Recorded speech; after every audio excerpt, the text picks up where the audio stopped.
స్వాగతం. ముందుగా ముఖ్యాంశాలు. డిసెంబర్ 19 నుంచి 24 వరకు ప్రశంసన్ గావ్ కి ఓరే వారోత్సవాలు. మెరుగైన సుపరిపాలనే లక్ష్యంగా సమస్యల పరిష్కారానికి కృషి. జిల్లా కలెక్టర్ పి ప్రశాంతి.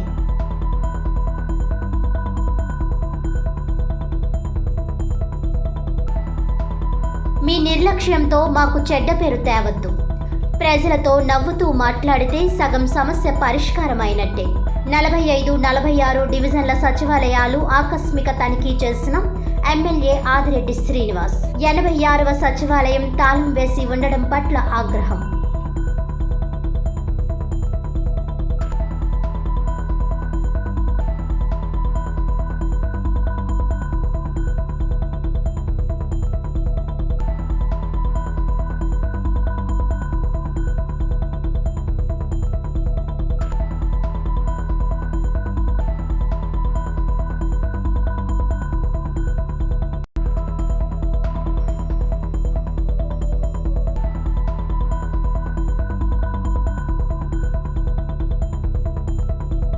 అమిత్ షాను బర్తరఫ్ చేయాలంటూ టీకే నేతృత్వంలో అంబేద్కర్ విగ్రహానికి కాంగ్రెస్ శ్రేణుల పాలాభిషేకం.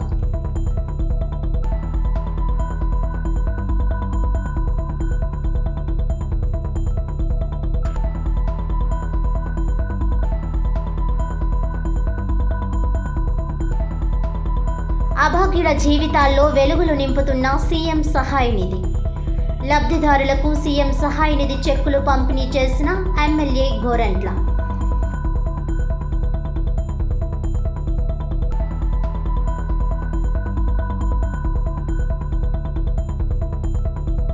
గరిష్ట పాలన కనిష్ట ప్రభుత్వం విధానంలో ప్రజలకు ప్రభుత్వ పరంగా మెరుగైన సేవలు అందించాలని జిల్లా కలెక్టర్ పి ప్రశాంతి పేర్కొన్నారు. గురువారం ఉదయం ప్రశంసన్ గావ్ కి ఓరే సుపరిపాలనపై కేంద్ర పరిపాలనా సంస్కరణలు మరియు ప్రజా ఫిర్యాదుల విభాగం ఆధ్వర్యంలో వివిధ రాష్ట్రాల ప్రధాన కార్యదర్శులు జిల్లా కలెక్టర్లతో వెబ్కాస్టింగ్ ద్వారా శిక్షణ కార్యక్రమాన్ని నిర్వహించారు. స్థానిక కలెక్టర్ ఛాంబర్ నుంచి కలెక్టర్ పి ప్రశాంతి, డివిజనల్ అభివృద్ధి అధికారులు పి వీణాదేవి, శ్రీవారెడ్డి, పీసీఆర్ఎస్ డిప్యూటీ తహసీల్దార్ శ్రీనివాసులు పాల్గొన్నారు. ఈ సందర్భంగా కలెక్టర్ పి ప్రశాంతి మాట్లాడుతూ ప్రజా సమస్యల పరిష్కారం కోసం నిబద్ధత కలిగిన పనితీరు చూపడం ముఖ్యమని అన్నారు. ప్రధానమంత్రి నరేంద్ర మోడీ సారథ్యంలో ప్రజా సమస్యల పరిష్కారం, పౌరులకు మెరుగైన సుపరిపాలన అందించే క్రమంలో గత 5 సంవత్సరాలుగా 2019-24 కాలంలో ప్రశంసన్ గావ్ కి ఓరే కార్యక్రమాన్ని చేపట్టినట్లు తెలిపారు. ఆంధ్రప్రదేశ్ రాష్ట్ర ప్రభుత్వం ఇప్పటికే ప్రజా సమస్యల పరిష్కార వేదిక ప్రతి సోమవారం నిర్వహిస్తూ జవాబుదారీతనం ఉండేలా సుపరిపాలన అందిస్తున్నట్లు తెలిపారు. మరింతగా ప్రచారం మరియు ప్రచార కార్యక్రమాలు తరచుగా నిర్వహించాలని సిఫార్సు చేసినట్లు తెలిపారు. డిసెంబర్ 19 నుంచి డిసెంబర్ 24 వరకు ప్రశంసన్ గావ్ కి ఓరే క్యాంపెయిన్ మరియు గుడ్ గవర్నెన్స్ వీక్ నిర్వహించాలని పేర్కొన్నారు. జిల్లా అధికారులతో మరియు మండల స్థాయి వరకు పనిచేసి సుపరిపాలన నమూనాను ముందుకు తీసుకువెళ్లడంలో విజయం సాధించిన మొత్తం ప్రభుత్వ విధానంను ప్రజలకు చేరువ చేసి మెరుగైన సేవలు అందించాలని కలెక్టర్ ప్రశాంతి పేర్కొన్నారు. న్యూఢిల్లీ నుంచి కేంద్ర పరిపాలనా సంస్కరణలు మరియు ప్రజా ఫిర్యాదుల విభాగం కార్యదర్శి వి శ్రీనివాస్, జాయింట్ కార్యదర్శి సంతా చౌహాన్లు, అన్ని రాష్ట్రాల ప్రధాన కార్యదర్శులు, జిల్లా కలెక్టర్లు పాల్గొన్నారు. పనులపై వచ్చే ప్రజలను నవ్వుతూ పలకరిస్తే సగం సమస్య పరిష్కారం అయినట్టేనని సిటీ ఎమ్మెల్యే ఆదిరెడ్డి శ్రీనివాస్ అన్నారు. రాజమండ్రిలో సచివాలయం వ్యవస్థ కుంటుపడిందా, సరిగా పనిచేయడం లేదా, ఉద్యోగుల సమయపాలన పాటించడం లేదా అంటే అవుననే సమాధానం మారుమ్రోగుతోంది. సుమారు 96 సచివాలయాలకు పైగా రాజమండ్రి నగరంలో ఉన్నాయి. గత కొన్ని రోజులు అలంకారప్రాయంగానే తాళాలు వేసి కనిపిస్తున్నాయి. బాధ్యతలు స్వీకరించిన నాటి నుంచి ప్రభుత్వ ఆసుపత్రి ప్రతి 15 రోజులకు తనిఖీ చేపట్టి మీ భద్రత మా బాధ్యత కార్యక్రమం అంటూ ప్రజాక్షేత్రంలో ప్రయాణిస్తున్న రాజమండ్రి నగర ఎమ్మెల్యే ఆదిరెడ్డి శ్రీనివాస్ తాజాగా సచివాలయ వ్యవస్థను గాడిన పెట్టే దిశగా అడుగులు వేస్తున్నారు. ఆకస్మికంగా సచివాలయాలను తనిఖీ చేసే కార్యక్రమానికి శ్రీకారం చుట్టారు. గురువారం రాజమహేంద్రవరం సిటీ నియోజకవర్గం క్వారీ ఏరియాకు సంబంధించిన 83, 84, 85, 86 సచివాలయాలను ఆకస్మికంగా సందర్శించారు. వ్యవస్థలోని లోపాలు, లోటుపాట్లు క్షుణ్ణంగా అధ్యయనం చేశారు. ఒక సచివాలయంలో అడ్మిన్ లేరు, మరో సచివాలయం అయితే తాళం వేసుకొని వెళ్ళిపోయారు. సచివాలయ వ్యవస్థలో ఉద్యోగుల పనితీరు రాజమండ్రి ఎమ్మెల్యే ఆదిరెడ్డి శ్రీనివాస్ తీవ్ర అసంతృప్తి వ్యక్తం చేశారు. ఇష్టం లేకపోయినా, బాధ్యత లేకపోయినా సరే వెళ్ళిపోవచ్చు. ఉద్యోగాలు లేక చాలామంది బయట ఖాళీగా ఉన్నారని ఆగ్రహం వ్యక్తం చేశారు. సమస్యలు ఉంటే చెప్పండి. ఐరిష్ కెమెరాలు పనిచేయకపోయినా కంప్యూటర్లు, ఇతర పరికరాలలో తలెత్తే సాంకేతిక ఇబ్బందులను సరిచేసి ప్రజలకు మెరుగైన సేవలు అందించాలని సంబంధిత అధికారులకు ఆదేశాలు జారీ చేశారు. రాజమండ్రిలో ఉన్న ప్రతి సచివాలయాన్ని తనిఖీ చేస్తానని చెప్పారు. ఇప్పుడు మనం కూడా ఎమ్మెల్యే ఆదిరెడ్డి శ్రీనివాస్ ఏం చెబుతున్నారో ఓసారి విందాం. ఈ కార్యక్రమంలో మాజీ కార్పొరేటర్ కోయిల రమణ, ఆగూర్ ధనరాజ్, బుడ్డికి రవి, తురకల నిర్మల, బొచ్చ రమణ, కేబుల్ మురళి, బోరా రమణ తదితరులు పాల్గొన్నారు.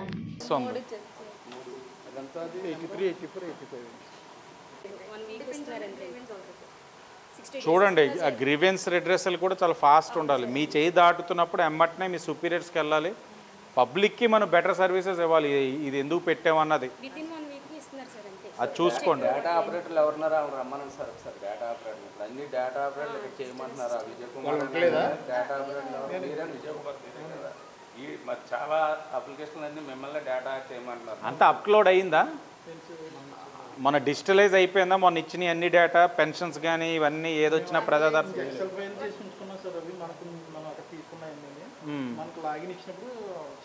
అన్నీ మీరు పెన్షన్, రేషన్ ఏది ఉంటే అది హౌస్ అన్నీ పెట్టుకొని ప్రాపర్ రికార్డ్. ఏ ఒక్కటి మిస్ అయినా అది పాపం చాలా బాధపడతారు. రాజమహేంద్రవరం సిటీ నియోజకవర్గంలో సచివాలయాలు ఏ విధంగా పనిచేస్తూ ఉన్నాయి, దాంట్లో ఉన్న ఉద్యోగస్తులు ఏ విధంగా ప్రజలకి మెరుగైన సేవలు అందిస్తూ ఉన్నారు, ఒక టైమింగ్స్లో కానీ లేకపోతే ప్రజలు వచ్చి వాళ్ళు పెట్టుకుంటున్న అర్జీలని ఏ విధంగా స్వీకరిస్తూ ఉన్నారు, సమాధానం చెప్తున్నారు, వీటన్నిటి మీద అవగాహన చేసుకోవాలని చెప్పి అకస్మాత్తుగా ఒక 4 సచివాలయాలకి రావడం జరిగింది. ఆశ్చర్యం కలిగించే అంశం ఏంటంటే ఒక సచివాలయం లాక్ వేసేస్తుంది. 12:41కి వచ్చాం, లంచ్ అంటే 1 గంట. కారణం ఏంటని అడిగితే ఒక్కొక్కరు ఒక్కొక్క కారణం చెప్తున్నారు. కమిషనర్ గారికి చెప్పాం, తప్పకుండా దాని మీద చర్యలు ఉంటాయి. ఇంకొక సచివాలయంలో అడ్మిన్ అబ్స్కాండింగ్, ఆవిడ కనబడట్ల. ఆవిడ స్థానంలో ఇంకొక ఇన్ఛార్జ్గా ఇవ్వమని చెప్పి అది కూడా కమిషనర్ గారికి చెప్పడం జరిగింది. ఏమేమైనా సచివాలయం ఉద్యోగస్తుల్ని విజ్ఞప్తి చేస్తూ ఉన్నాం, మీకు ఒక బాధ్యత, ప్రజలకి సేవ చేసే బాధ్యత మీరు అంగీకరించి ఇష్టపూర్వకంగా వచ్చారు. మీకు ఏదైనా సరే సాంకేతికంగా అంటే కొంతమంది చెప్పారు ఐరిస్ ఎక్విప్మెంట్ లేదని, కొంతమంది ఏమో ప్రింటర్స్ బాగాలేదు, సిస్టమ్స్ బాగాలేదు, ఇలా చెప్తా ఉన్నారు. ఇలాంటివి ఉంటే అన్నీ ఏంటి రిక్వైర్మెంట్ అన్నది తెలియజేసినట్లయితే ప్రభుత్వంగా మాట్లాడి ఏలాగా సరిచేయాలన్నది మేము చేస్తాం. ఏది చెప్పకపోతే ఓ పక్కన ప్రజలు అసంతృప్తిగా ఉంటారు, వీళ్ళు సరిగ్గా పనిచేయట్లేదని ఎన్డీఏ కూటమిగా మేము కూడా అసంతృప్తి లోనవుతా ఉన్నాం. డీసీ గారికి చెప్పాం, డిప్యూటీ కమిషనర్ గారికి 96 ఉన్నట్లున్నాయి సచివాలయాలు. ఆ అన్ని సచివాలయాల్లోనే వారికి మెరుగుగా సేవలు ప్రజలకు అందించడానికి అవసరమైన ఎక్విప్మెంట్ ఏదైనా కానివ్వండి, అవన్నీ కూడా డేటా తీసుకొని ఎంత అవసరం, ఏ ఎక్విప్మెంట్, ఇప్పుడు ఐరిస్ ఎక్విప్మెంట్ ఎన్ని కావాలి, సిస్టమ్స్ ఎన్ని కావాలి, ఇవన్నీ తీసుకున్నట్లయితే కమిషనర్ గారితో చర్చించి అది ఏ విధంగా పరిష్కరించాలని ఒక ఆలోచన కూడా రావడం జరుగుతుంది. ఏదేమైనా ఒకటే చెప్తా ఉన్నాం, ఇది ఈరోజు ఆరంభించాను. తప్పకుండా రాజమహేంద్రవరంలో ప్రతి సచివాలయానికి ఇదే రీతిలో వెళ్తాను. ఏం జరుగుతూ ఉంది, వాస్తవ పరిస్థితులు ఏంటి, పనిచేస్తే సంతోషం, పని చేయలేకపోతే మీకు సమస్య ఏంటి, ఇష్టం లేదంటే మానేయండి, కష్టంగా ఇష్టం లేదని అనుకుంటే మానేయండి. ఇంకోటి, ఉద్యోగాలు లేక బోల్డ్ మంది బాధపడతా ఉన్నారు బయట, వాళ్ళు చేస్తారు. కానీ ఉంటూ కూడా ప్రజలకి మెరుగ్గా సేవలు అందించకపోతే దానికి కారణాలు ఉండాలి. ఇవన్నిటిని కూడా అవగాహన చేసుకొని ప్రజలకు మెరుగైన సేవ సచివాలయం వ్యవస్థ ద్వారా అందించడానికి మా వంతు ప్రయత్నం చేస్తాం. భారత రాజ్యాంగ రూపశిల్పి, రాజనీతి కోవిదుడు, భారతరత్న డాక్టర్ బాబాసాహెబ్ అంబేద్కర్ గురించి ఈ నెల 17న రాజ్యసభలో కేంద్ర మంత్రి అమిత్ షా తీవ్ర అభ్యంతరకరమైన అమర్యాదకరమైన వ్యాఖ్యలను ఖండిస్తూ కాంగ్రెస్ కమిటీ అధ్యక్షులు టీకే విశ్వేశ్వరరెడ్డి ఆధ్వర్యంలో రాజమహేంద్రవరంలోని గోకవరం బస్టాండ్ వద్ద ఉన్న అంబేద్కర్ కాంస విగ్రహానికి పాలాభిషేకం చేసి నిరసన చేపట్టారు. భారత రాజ్యాంగ రూపశిల్పి, రాజనీతి కోవిదుడు, భారతరత్న డాక్టర్ బాబాసాహెబ్ అంబేద్కర్ గురించి కేంద్ర మంత్రి అమిత్ షా ఈ నెల 17వ తారీఖున రాజ్యసభలో మాట్లాడుతూ తీవ్ర అభ్యంతరకరమైన అమర్యాదకరమైన వ్యాఖ్యలు చేసిన సందర్భంగా తూర్పుగోదావరి జిల్లా కాంగ్రెస్ కమిటీ అధ్యక్షులు డాక్టర్ టీకే విశ్వేశ్వరరెడ్డి ఆధ్వర్యంలో గురువారం ఉదయం రాజమహేంద్రవరంలోని గోకవరం బస్టాండ్ వద్ద ఉన్న డాక్టర్ బాబాసాహెబ్ అంబేద్కర్ కాంస్య విగ్రహానికి పాలాభిషేకం చేసి నిరసన కార్యక్రమం చేయడం జరిగింది. ఈ సందర్భంగా అమిత్ షాకు వ్యతిరేకంగా మరియు కేంద్ర ప్రభుత్వానికి వ్యతిరేకంగా కాంగ్రెస్ పార్టీ నాయకులు, కార్యకర్తలు, యూత్ కాంగ్రెస్ కార్యకర్తలు పెద్ద ఎత్తున నిరసన నినాదాలు చేశారు.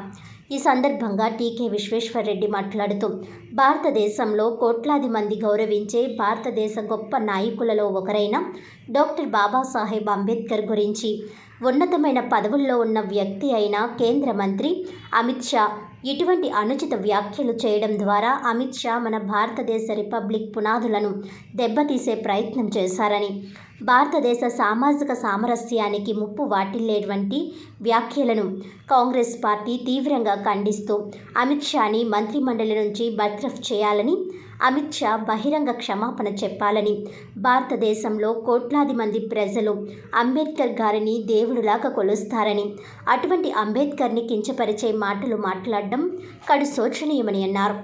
ఈ కార్యక్రమంలో తూర్పుగోదావరి జిల్లా మహిళా కాంగ్రెస్ అధ్యక్షురాలు మోతా శారద, తూర్పుగోదావరి జిల్లా human rights committee chairman Patnala Srinivas, PCC సభ్యులు అబ్దుల్లా షరీఫ్, రాజానగరం నియోజకవర్గం coordinator doctor Vadiyar, Rajahmundry rural నియోజకవర్గం కోఆర్డినేటర్ తడాల కొండరాసు, యూత్ కాంగ్రెస్ జిల్లా అధ్యక్షుడు builder Bobby, Prabhakar Chowdary, Donthumalla Ramkumar, Saka Pullarao, Deyyala Raju, Bala Natras, PSN Raju, Mohammad Ali, Sheikh Jayalalitha, youth Congress కార్యకర్తలు, అభిమానులు పాల్గొన్నారు. మరి పార్లమెంట్లో ఏదైతే అన్పార్లమెంటరీ లాంగ్వేజ్ ఉపయోగించి అంబేద్కర్ గారి గురించి మాట్లాడాడో దాన్ని భారతదేశంలో ఉన్నటువంటి ప్రజలందరూ కూడా, ముఖ్యంగా కాంగ్రెస్ పార్టీ వారు తీవ్రంగా ఖండిస్తున్నారు. ఎందుకంటే అమిత్ షా అనే వ్యక్తి ఎలాంటి వాడో భారతదేశ ప్రజలందరికీ తెలుసు. ఒక ప్రధానమంత్రి నరేంద్ర మోడీకి అతను ఒక పిఏగా యాక్ట్ చేస్తూ రకరకాలుగా ఈ దేశాన్ని భ్రష్టు పట్టించే కార్యక్రమాలన్నీ కూడా అమిత్ షా చేస్తున్నాడు. ఈవేళ మనకి భారతదేశంలో ఉన్నటువంటి ఇండస్ట్రీస్ అన్నింటినీ కూడా ప్రైవేట్ పరం చేయాలనే ప్రయత్నం సాగుతుంది. అలాగే అంబేద్కర్ రాసిన రాజ్యాంగాన్ని కూడా మార్చి హిందూ రాజ్యాంగం అని చెప్పి కొత్తగా రాజ్యాంగం పెట్టాలనే ప్రతిపాదన కూడా ఈ అమిత్ షా తీసుకురావడం జరిగింది. ఈవేళ మనం చూస్తున్నాం, మన భారతదేశంలో నరేంద్ర మోడీ ప్రధానమంత్రి అయిన తర్వాత కొత్తగా వచ్చినటువంటి గవర్నమెంట్ ఇండస్ట్రీస్ ఏమి కూడా లేవు. ఉన్న గవర్నమెంట్ ఇండస్ట్రీస్ అన్నీ ఆఖరికి వైజాగ్ స్టీల్ ప్లాంట్ని కూడా, విశాఖ ఉక్కు ఆంధ్ర హక్కు అని మనం అందరం అనుకున్న స్టీల్ ప్లాంట్ని కూడా ప్రైవేటు పరం చేయాలని తహదాలు ఆడిపోతున్నారు ఈ బీజేపీ వాళ్ళు. మరి ఈవేళ రైల్వేస్ని ప్రైవేటు పరం చేస్తున్నారు. అలాగే పెద్ద పెద్ద సంస్థలన్నింటినీ కూడా, విమానాశ్రయాలను కూడా ప్రైవేటు పరం చేస్తున్నారు. ఇలా అన్నింటినీ కూడా ప్రైవేటు పరం చేసి ఏదైతే అంబేద్కర్ గారు ఎస్సీ, ఎస్టీ, బీసీ మైనారిటీలందరికీ కూడా ఏ రిజర్వేషన్లు వర్తింపజేశాడో ఆ రిజర్వేషన్లన్నీ కూడా మరి ఈవేళ ఈ బీజేపీ ప్రభుత్వం, ముఖ్యంగా అమిత్ షా గారు, నరేంద్ర మోడీ గారు నిర్వీర్యం చేసి రిజర్వేషన్లు ఉన్నా కూడా ఎందుకు బాబు మాకు ఈ పనికిరాని రిజర్వేషన్లో ఇవి పనికిరాని చిల్లర నోట్ లాంటివి అని చెప్పి బీసీలు, ఎస్టీలు, మైనారిటీలు అనుకునే విధంగా ఈ రకంగా అమిత్ షా గారు చేస్తాడు. అమిత్ షా గారు మరి అతనికి దేవుడు ఎవరో మనకు తెలియదు, కానీ అంబేద్కర్ని తీవ్రంగా అవమానించడం జరిగింది. అతను ఏంటంటే అస్తమానం అంబేద్కర్ అంటూ ప్రతి ఓడికి పాషన్ అయిపోయింది. అంబేద్కర్ కాదు, మీరు దేవుడిని తలుచుకోండి, మీకు స్వర్గంలో సీట్ వస్తుందని చెప్పి మరి అమిత్ షా గారు చెప్పడం జరిగింది. అంటే దేవుడిని తలుచుకోండి అంటాడు, అంబేద్కర్ని మర్చిపోండి అంటాడు. ఏంటి ఇతని ఉద్దేశం మనకు అర్థం కాదు. ఈవేళ భారతదేశంలో ఉన్నటువంటి ఎస్సీలకు కానీ, ఎస్టీలకు కానీ, మైనార్టీలకు కానీ, బీసీలకు కానీ, ఓసీలకు కానీ అందరూ కూడా అంబేద్కర్ని ఒక దేవుళ్ళ కొలుస్తున్నారు. ప్రతి ఇంట్లోనూ కూడా అంబేద్కర్ యొక్క ఫోటో ఉంటుంది.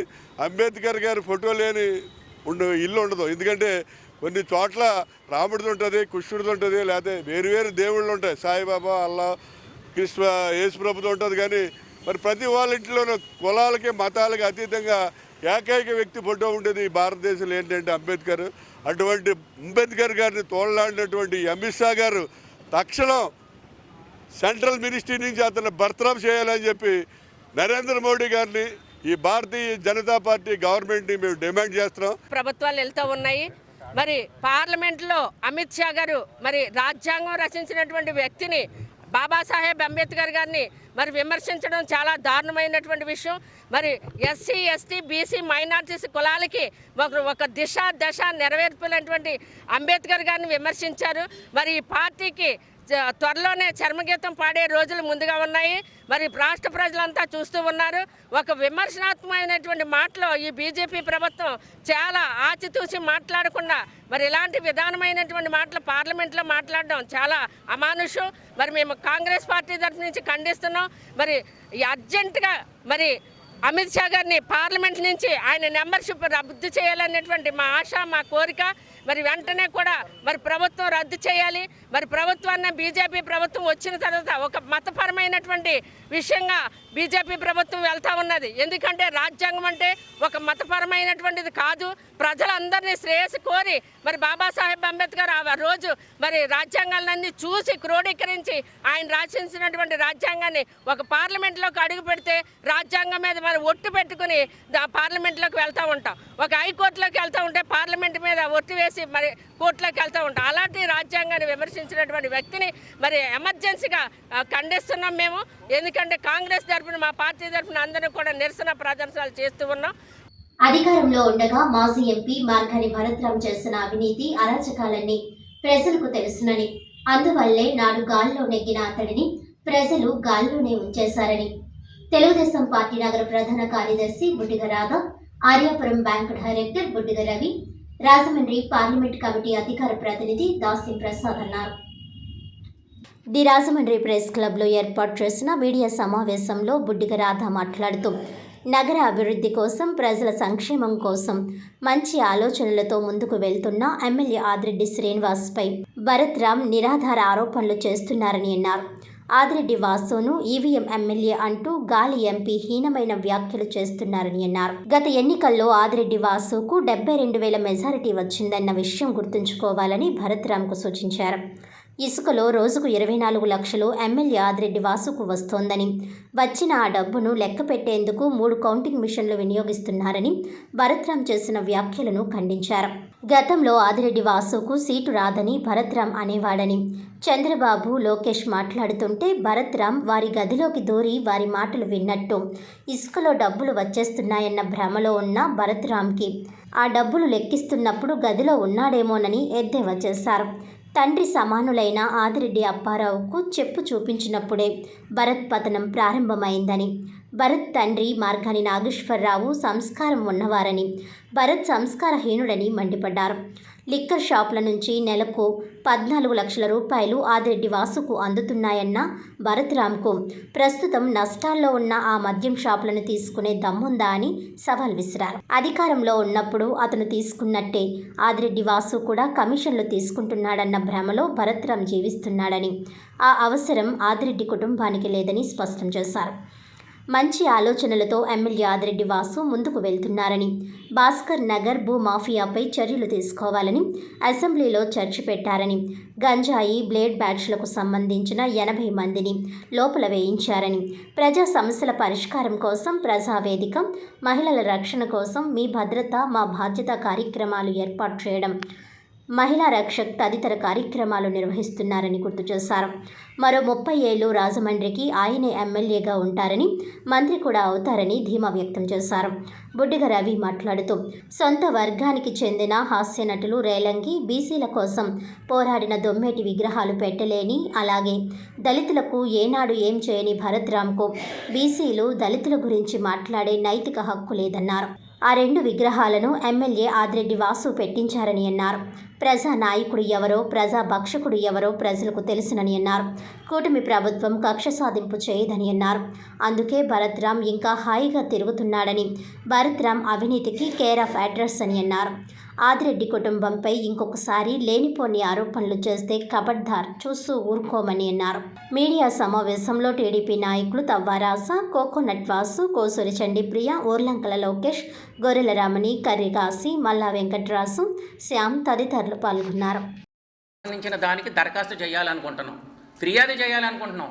మాకు సంబంధించిన 2 ఈవీఎంలు కూడా మొన్న మొరాయించి ఓపెన్ చేయండి.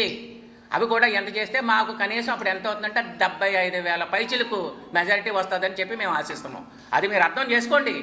ఎంతసేపు ఈవీఎం ఎమ్మెల్యే కాదు. ఫస్ట్ మీరు ఆత్మవిమర్శనం చేసుకోండి. గాలి ఎంపీ అని ఎందుకంటున్నారు? ఇకపోతే నిన్న అంటారు శాండ్ సంబంధించిన దాంట్లో ఎమ్మెల్యే గారి కంటే 24 లక్షలు ప్రతిరోజు వచ్చేస్తుందంట. దానికోసం అంట ఈయన ఒక 3 మిషన్లు కొన్నారంట. ఈ 3 మిషన్లు ఈ లక్షలు లెక్క పెడతా ఉంటే మిషన్లు కాలిపోయి అంట.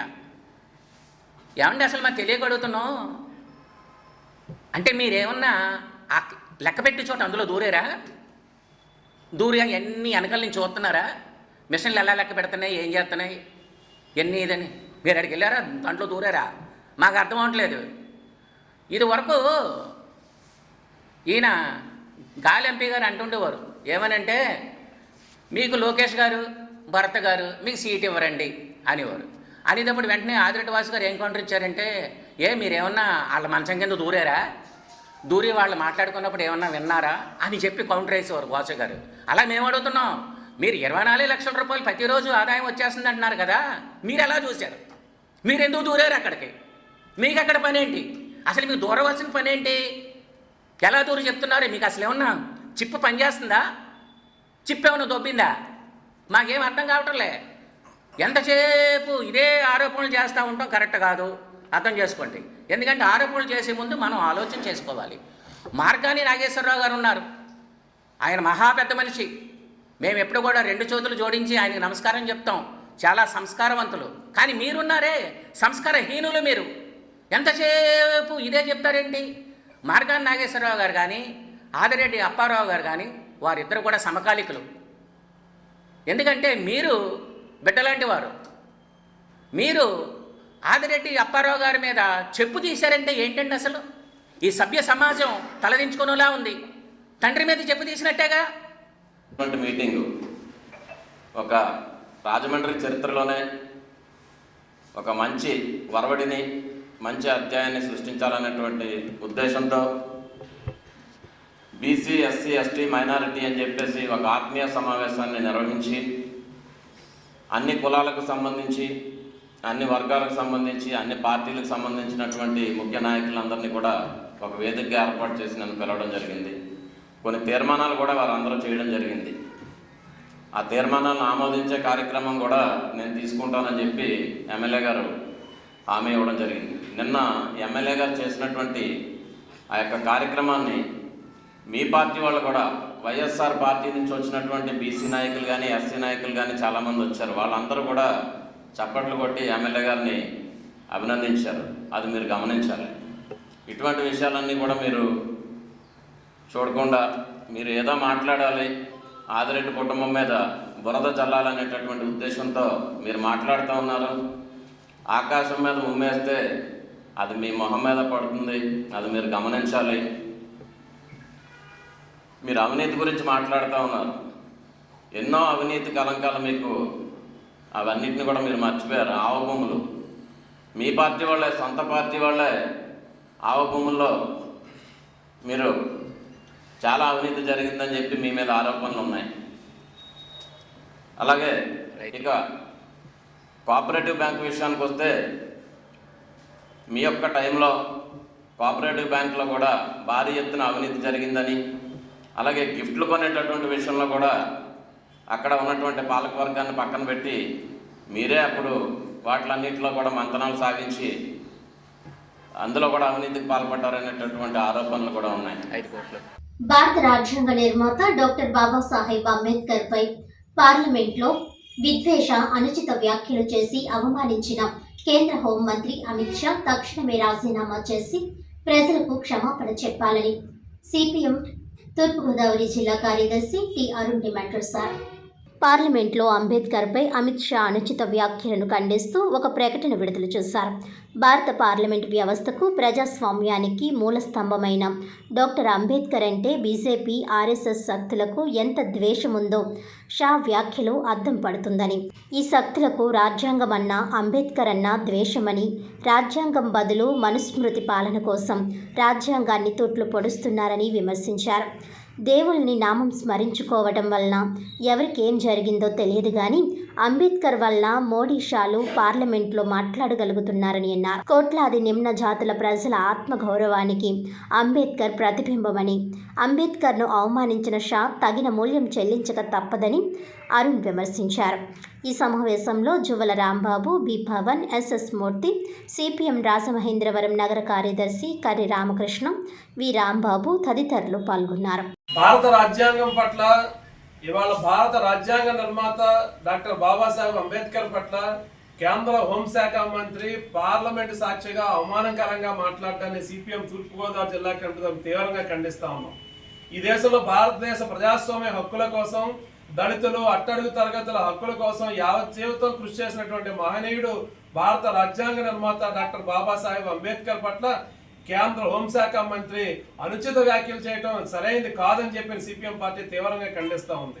ఇవాళ ఈ దేశంలో సార్వభౌమాధికారం నిలబడిందన్నా, ఈ దేశంలో వాక్ స్వాతంత్రం ఉందన్నా, సభా స్వాతంత్రం ఉందన్నా, ఇవాళ అమిత్ షా గారు పార్లమెంట్లో నిలబడి మాట్లాడడానికి అవకాశం వచ్చిందన్నా అది భారత రాజ్యాంగం కల్పించిన హక్కుల ద్వారా వచ్చింది.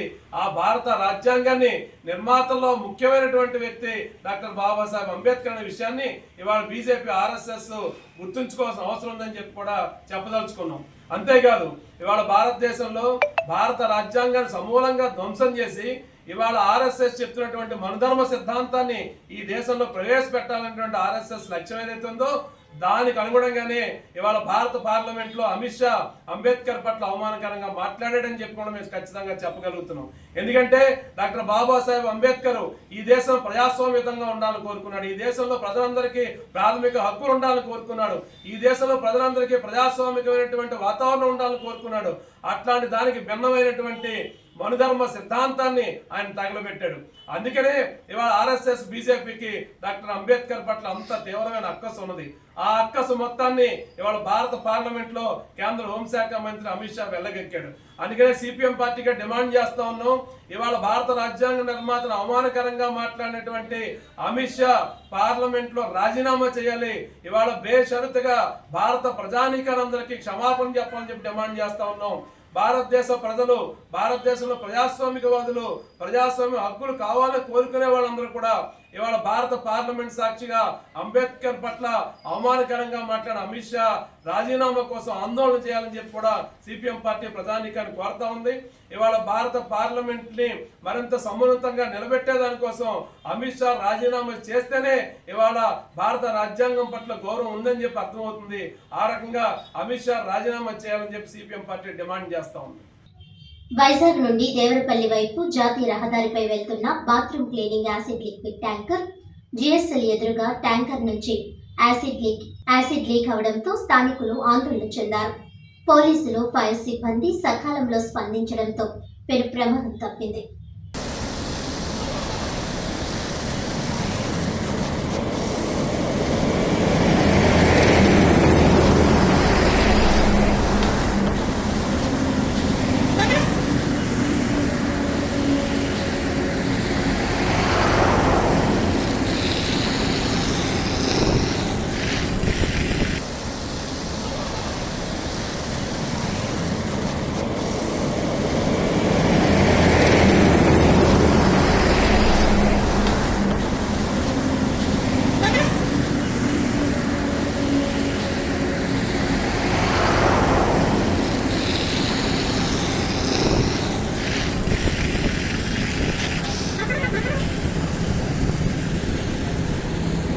ప్రపంచ మేధావి, రాజ్యాంగ నిర్మాత డాక్టర్ బిఆర్ అంబేద్కర్ రాసిన రాజ్యాంగం వల్లనే నేడు తాను ఎమ్మెల్యేగా ప్రజల ముందు ఉన్నానని, అధికారం 5 ఏళ్లు మాత్రమేనని, పదవి ఉన్నా లేకున్నా బహుజనులకు అండగా ఉంటూ వారికి ఎల్లప్పుడూ సహాయ సహకారాలు అందిస్తూ ముందుకు సాగుతానని ఆదిరెడ్డి శ్రీనివాస్ అన్నారు. స్థానిక జేఎన్ రోడ్లో ఉన్న ప్రభు తోటలో కూటమి పార్టీల ఆధ్వర్యంలో సిటీ ఎమ్మెల్యే ఆదిరెడ్డి శ్రీనివాస్ సహకారంతో ఎస్సీ ఎస్టీ బీసీ మైనారిటీ సంఘాలతో ఆత్మీయ సమావేశం నిర్వహించారు. ఈ సమావేశానికి ముఖ్య అతిథిగా హాజరైన ఆదిరెడ్డి మాట్లాడుతూ తమ పుట్టుకను ఎవరూ నిర్ణయించలేరని, పుట్టిన తరువాత ఏ పార్టీ రంగు పులుముకున్నామన్నది వ్యక్తిగతమని అన్నారు. ఎవరు ఏ పార్టీలో ఉన్నా బహుజనులకు తమ అధికారాన్ని ఉపయోగించి శాశ్వత ప్రాతిపదికన ఏం చేశామన్నదే ముఖ్యమని వ్యాఖ్యానించారు. ఇక్కడ ఎస్సీ ఎస్టీ బీసీ మైనారిటీలను అన్ని పార్టీల నుంచి ఆహ్వానించాలని, ఏ పార్టీ బ్యానర్ లేకుండా అందరూ కలిసిమెలిసి ఐక్యంగా ముందుకు సాగేలా చేయాలని తమ పార్టీ నాయకులకు సూచించామని అన్నారు. బహుజనులు తమకు వచ్చిన అవకాశాన్ని సద్వినియోగం చేసుకొని జాతికి ఏం చేస్తున్నామన్నది గ్రహించి ముందుకు సాగాలని అన్నారు. ఈ స్థాయికి రావడానికి ఎలా అంబేద్కర్ రాసిన రాజ్యాంగం ఉపయోగపడిందన్న దానిపై ఆలోచన చేయాలని కోరారు.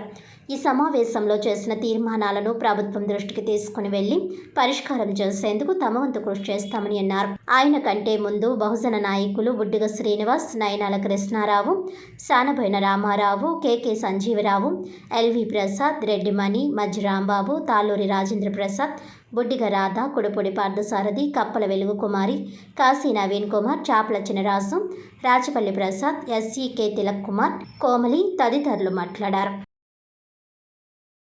వర్గాలకి సంబంధించిన వ్యక్తిగా, ఒక రైతు కుటుంబంలో పుట్టిన వ్యక్తిగా, కష్టాల్ని చూసిన వ్యక్తిగా, ఒక అవగాహన కలిగిన వ్యక్తిగా ఏది స్ఫూర్తినిస్తుంది మనకి, మన సామాజిక వర్గ వ్యక్తులకి ఏది చేస్తే మనందరం కూడా ఐక్యతగా రావాలి అనే ఒక ఆలోచన ఎప్పటికప్పుడు నా మదిలో ఉంటానే ఉంది. రాజకీయంగా ఒకటి నేను లబ్ధి పొందాలని చేస్తే అది రాజకీయ కోణంలో అనేక విధాలుగా నేను చేసుకోవచ్చు. ఈనాటి కార్యక్రమాన్ని రాజకీయంగా నేను లబ్ధి పొందాలంటే ప్రతి కొమ్మకి ప్రతి ఆకుకి నా ఫ్లెక్స్ ఉండాలి. ప్రతి కొమ్మకి ప్రతి ఆకుకి నా ఫ్లెక్స్ ఉండాలి. అంటే గతంలో చేశారు కాబట్టి అదే సాంప్రదాయాన్ని కొనసాగిస్తే కావాల్సిన పబ్లిసిటీ వస్తుందని ఆలోచించవచ్చు. కానీ నేను కోరలా. ఎందుకంటే రాజ్యాంగం పరంగా 5 ఏళ్ళు ఉంటాను, కానీ రాజ్యాంగం పరంగా 5 ఏళ్ళు ఉండేది పదవి, కానీ శాశ్వతంగా ఉండేది బహుజనులలో వాళ్ళ యొక్క ఆలోచనలు, భవిష్యత్ తరాల వాళ్ళ కోసం ఏం చేశామన్నది భవిష్యత్ తరాల 5 సంవత్సరాల్లో మన జాతి బిడ్డ ఈ ఆలోచించాడు, మన జాతి బిడ్డ ఈ ఉన్నతంగా ఈ ఆలోచనతో ముందుకు వెళ్ళాడు అనే ఆలోచన రావాలన్నది నా తాలూకు ఆలోచన. ఈరోజు ఇందాక పెద్దలు చెప్పారు, బుడ్డిగి శ్రీని గారు కూడా, ఒక రేలంగి గారి విగ్రహం తీసుకున్నా, దొమ్మేటి వెంకటరెడ్డి గారి విగ్రహం తీసుకున్నా, ఆంధ్రకేసరి టంగుటూరు ప్రకాశం పంతులు గారి విగ్రహం ఈరోజు దగ్గరలోనే ఆవిష్కరించుకోబోతా ఉన్నాం. ఇవన్నీ కూడా మనకి స్ఫూర్తినిచ్చే అంశాలు. నేను మా పెద్దలకు కూడా చెప్పాను, రాబోయే అంబేద్కర్ జయంతికి ఓ పక్కన అంబేద్కర్ గారి యొక్క నిలువెత్తు విగ్రహాలు 5 ఇస్తాను, మంచి ప్రాంతాల్లో పెట్టండి అని చెప్పాను. మా వాళ్ళు అప్పుడే కూడా 5 విగ్రహాలు ఎక్కడ పెట్టాలో కూడా ఒక ఆలోచనకు వచ్చారు. ఎస్సీలు ఎస్టీలు మైనారిటీలు ఎందుకు కలిసి ఉండాలి? రెండేంటంటే 25 సంవత్సరాల ప్రస్థానంలో రాజమండ్రిలో బీసీల ప్రస్థానం ఏంటి, బీసీ ఎస్సీల ప్రస్థానం, ఈ 2 విషయాల్ని నేను సాధ్యమైనంత తొందరగా అనలైజ్ చేయడానికి ట్రై చేస్తాను. మొట్టమొదటిగా మనం చెప్పుకోవాలంటే మరి రకరకాల కులాలుగా ఉన్నటువంటి మనం నిన్నగాక మొన్నే కార్తీక వనభోజనాలని ఏ కులానికి ఆ కులం మనం వనభోజనాలు పెట్టుకోవడం జరిగింది. అలా కాకుండా ఇప్పుడు అందరికీ కలిపి బీసీ ఎస్సీ ఎస్టీ మైనారిటీలకి దాదాపు వనభోజనాల కింద ఈ కార్యక్రమాన్ని ఇక్కడ ఏర్పాటు చేయడం జరిగింది. మనం ఒక విషయం తెలుసుకుంటే ఇప్పుడు ఈ పైన ఉన్నటువంటి మన ఫోర్ ఫాదర్స్ బుద్ధుడి దగ్గర నుంచి, మహాత్మా భగవాన్ బుద్ధ దగ్గర నుంచి, మరి మన ఛత్రపతి శివాజీ గారు, అలాగే పూలే గారు, అంబేద్కర్ గారు, మన ఫోర్ ఫాదర్స్ మనకు చెప్పింది ఏంటంటే ఈ దేశంలో బ్రాహ్మణ క్షత్రియ వైశ్యాస్ అనే 3 అగ్రవర్ణాలు అయితే శూద్ర అతిశూద్రుడు అన్నవాళ్ళు మనం అందరము ఒకటే.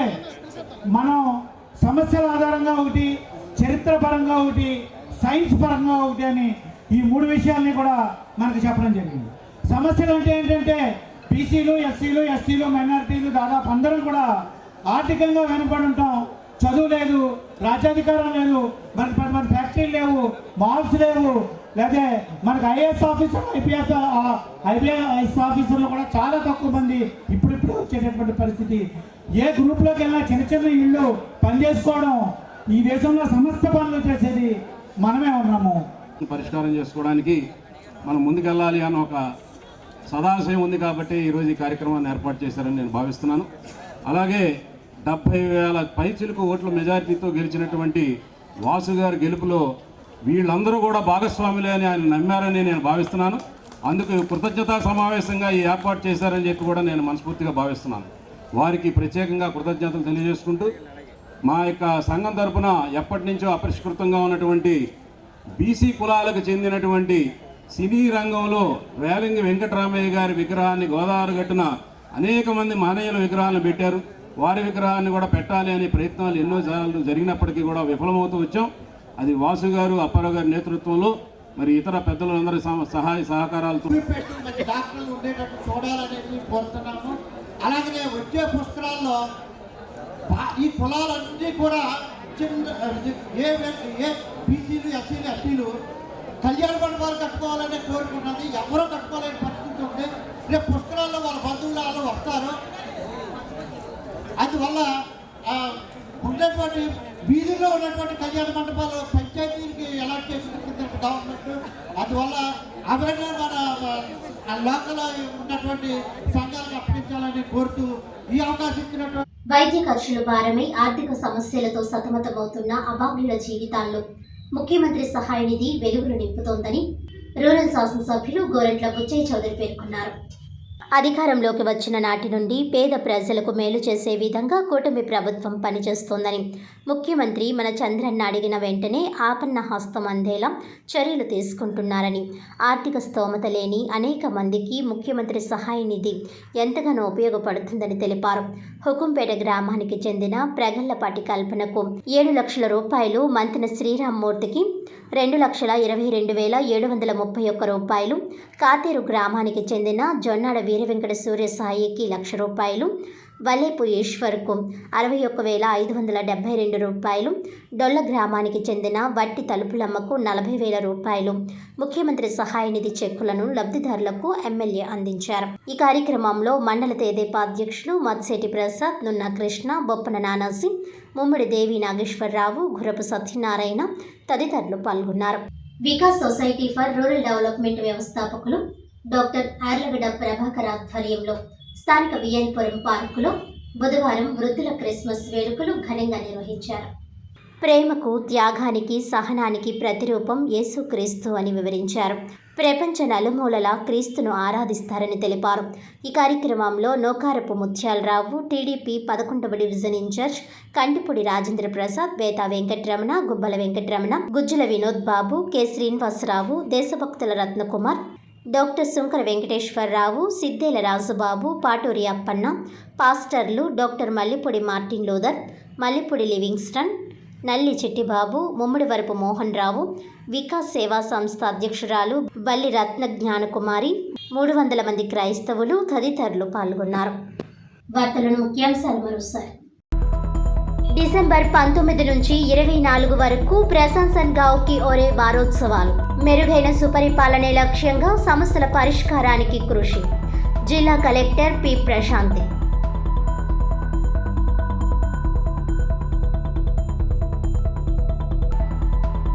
మీ నిర్లక్ష్యంతో మాకు చెడ్డ పేరు తేవద్దు. ప్రజలతో నవ్వుతూ మాట్లాడితే సగం సమస్య పరిష్కారమైనట్టే.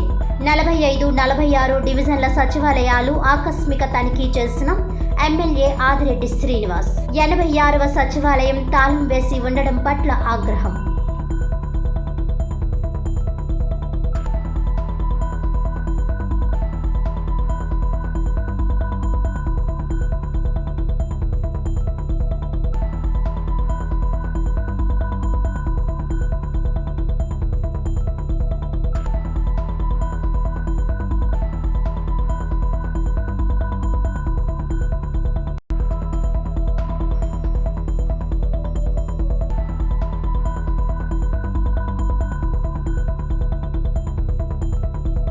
అమిత్ షాను బర్తరఫ్ చేయాలంటూ టీకే నేతృత్వంలో అంబేద్కర్ విగ్రహానికి కాంగ్రెస్ శ్రేణుల పాలాభిషేకం.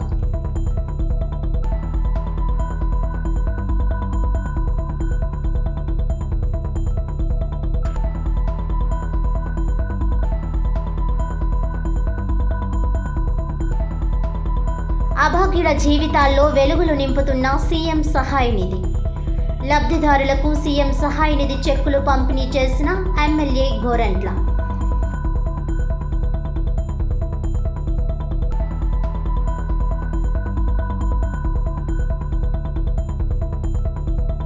ఈనాటి వార్తలు ఇంతటితో సమాప్తం. తిరిగి వచ్చే బులెటిన్లో మళ్ళీ కలుద్దాం. అంతవరకు సెలవు. నమస్కారం.